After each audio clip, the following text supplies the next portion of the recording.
I'm Phil Hellmuth Jr., and in this lesson, we'll give you some basic questions you should ask yourself before acting on your hand. Like most other checklists, these questions and answers will become second nature the more you play. But even experienced players can do well to take a few seconds to run through this list before they bet.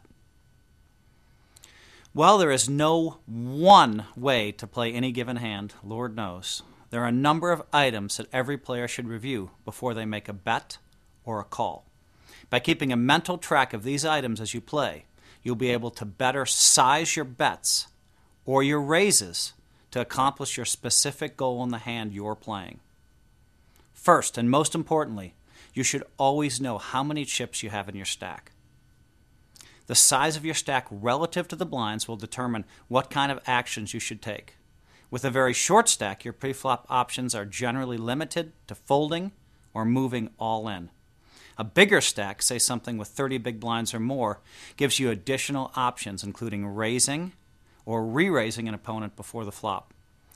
The second factor to consider before you bet is your position relative to the button, which moves clockwise around the table after each hand. As the button moves closer to you, you need to act earlier in the hand, which means your position becomes worse. The blinds, who are in the two seats immediately left of the button, are the two worst positions since they have to commit chips to the pot before any cards are dealt. The player immediately left of the big blind is under the gun and in the next worst spot at the table. Since the player with the button is last to act, he is in the most favorable spot in the hand. The players on his immediate right, known as the cutoff and the hijack, are the next most favorable spots since they get to act after the majority of the players at the table. Acting last is big. Because being in early position puts you to disadvantage to the players who are left to act behind you before the flop, you generally don't want to commit any chips to the pot without a fairly strong hand, like a high pair, say tens or better, or something like ace-king or ace-queen. In later positions, say in the cutoff or on the button, you can play almost any two cards for a raise if the action is folded around to you. After the flop, being in later position still provides a big advantage as you get to witness how your opponents act before you act. If everyone in front of you checks on a flop of something, say like ace-10-7, you may be able to steal the pot with a bet, even if you haven't connected with the board, even if you're sitting on 2 threes.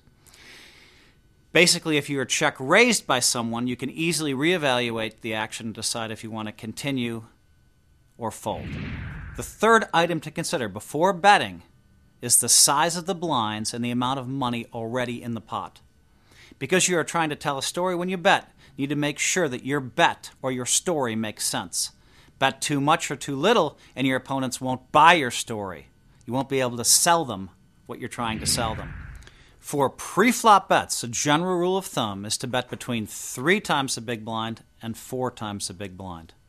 This means if you open the pots with blinds of, say, $25 and $50, you want to lead out for between $150 to $200. If another player has called $50 in front of you, you should adjust your raise by adding $50 and making it between $200 to $250 to go. If antes are being used, you should account for the extra money before you raise. Say you're at a 9-handed table with blinds of 100 and 200 and a $25 per player ante. This means there's now $525 in dead money. That's a $100 small blind, $200 big blind, that's $300, and $225 in antes, that's $525. If you would raise to $600 without antes, which is 3 times, consider adding between $150 to $225 onto your raise in order to compensate for the extra money lying in the middle of the pot. This means a standard pre-flop raise here should now be between $750 and $825. Bet sizing remains equally important after the flop. Let's say that 3 players have put $150 into the pot before the flop, giving us a total pot of $450. You're holding the king-queen of spades on a board of ace of spades, king of diamonds, 9 of diamonds.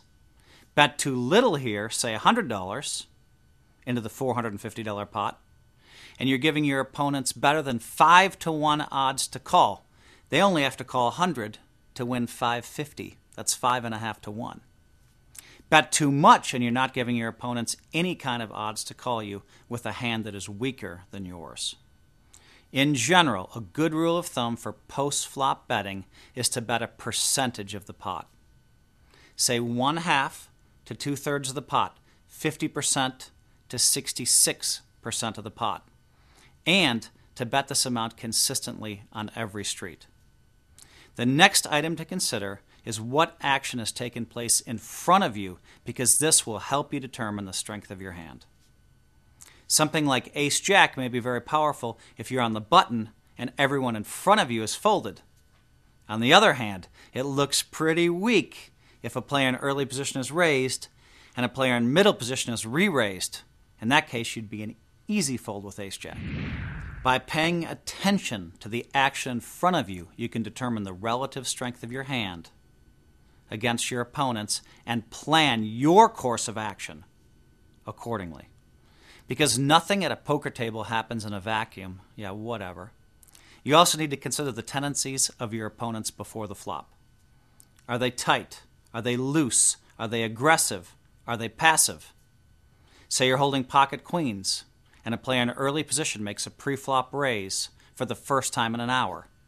What kind of hand do you think he may be holding? Would you really want to re-raise him in this position? Now, let's say you have pocket queens, and a player who has raised 5 out of the last 10 hands makes a pre-flop bet. Would you really want to re-raise him? Yes, I would. While you're studying your opponent's tendencies, also be sure to consider how they may play back at you. Will they be likely to fold to a re-raise, or will they be likely to move all in and defend their bet? How big is their stack? Has their bet size committed them to the pot, or can they afford to fold their hand if you apply enough pressure? By studying your opponents and their tendencies in each hand, and this I do every day, including the ones you're not playing, you'll be a lot better able to plot a line of action against them and devise a strategy that's going to help you win. Finally, remember that you want every one of your bets to have a purpose. Are you trying to get your opponent to commit their entire stack when you know you have them crushed? That's pretty sweet. Or are you trying to get them to lay down what may be a better hand than yours? Bluff, bluff, bluff. Take the time to run through this checklist and you'll find yourself making smarter decisions, which in the end is what being a great poker player or a successful poker player is all about.